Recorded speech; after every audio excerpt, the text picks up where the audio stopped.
There is about to be a huge shift in the trends of interior design. I am sitting here looking through some interior design books that I got because I wanted to make sure that the interior design quiz that I created is as good as I can possibly make it. So I'm just checking to make sure that the things that I see in here will be accurately covered in my interior design quiz.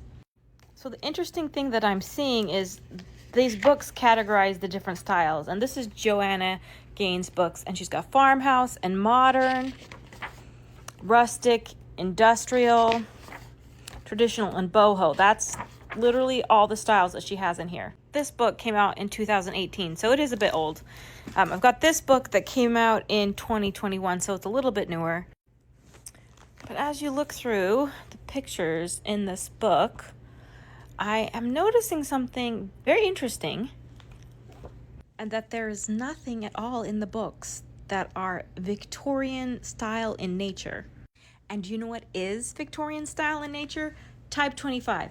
Up to this point, there is probably 130,000 people who have taken it. This is type. And this. And this.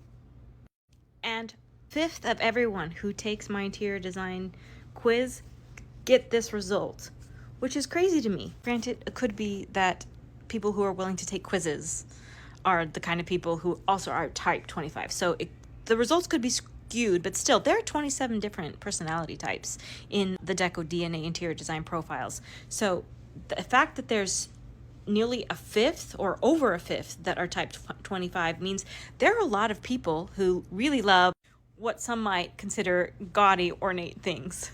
And I think it's Gen Z. I think it's the young kids who are loving this style.